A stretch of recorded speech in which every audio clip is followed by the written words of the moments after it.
We allowed a head of a country to visit our country just recently and ignore the fact that his troops have committed murder against unarmed refugees at Camp Ashraf and Camp Liberty.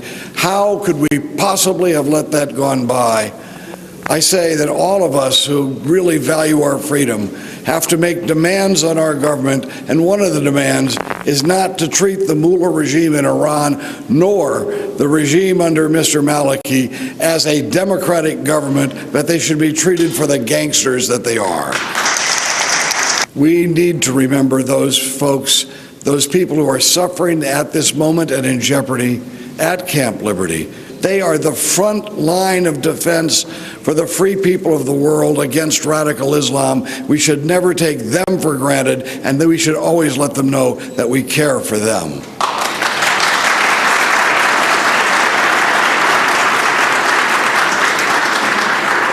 And finally, let us not shift blame to others all the time for what happens. And I don't say that I'm without fault. We're all at fault, because there are people that are in harm's way at this time who many of them could lose their lives. Now, I'm very happy that when I went to Iraq last time and I confronted Maliki with this, he kicked me out of the country, so I bear that as, of course, a badge of honor.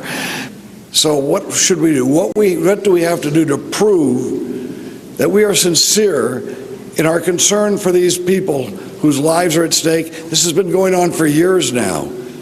What we have to do is finally admit that one of the reasons why the folks at Camp Liberty and those before when they were in Camp Ashraf were in great jeopardy is because the United States has not kept its word. We need to now move to make sure the United States keeps its word. This is not a Republican or Democratic matter. It is one of humanity and dignity. Let me speak directly to my brothers and sisters and to the family members that are here of those in Camp Ashraf, Camp Liberty, that we are intertwined, that we will never cease in persisting for your freedom, for your dignity, and for your life. And I believe that Secretary Ridge made a very eloquent but potent statement that our word is our bond. If you look at the heinous conditions of flooding and poor roads, it is a disgrace to humanity. It is a disgrace to the dignity and the heritage of such great people. And it is clear that all of you who are in this room have been champions, but you have been bleeding figuratively for those whose lives are in jeopardy. And so it is important for us to let those who are listening have a sense that we are connected to them. In the last hearing that we had before Foreign Affairs, many of you may not be aware, I'm not on the Foreign Affairs Committee, but every time there is an opportunity, I'm glad that my colleagues respect me enough to yield the time to allow me to be there to pose the questions. After that hearing, I called upon the leadership of the State Department to provide me with a classified briefing so that I could hear in depth. My words said are not classified, and so I can repeat them.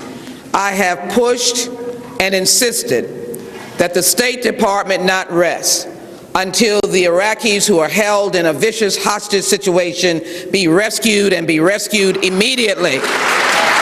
Immediately.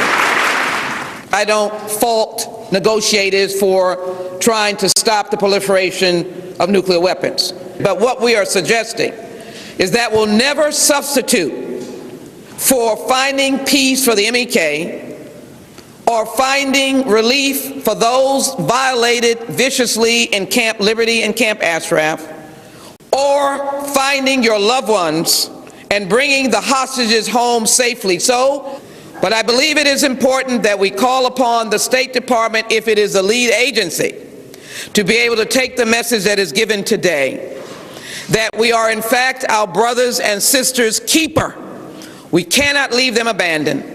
And to the Maliki government, who has received billions of dollars from the United States, but also precious treasure has been left behind in the loss of young men and women on the soil of Iraq, then I believe we have standing, as they say in the court of law, to demand immediately the release of these hostages. And Mr. Malachi, don't push me off by saying you can't do anything. You can do something, and you need to do it now. And we in the State Department must multitask and stand to be able to release your loved ones, and we will continue to be part of that fight. Thank you very much. We will not give up on them or their lives.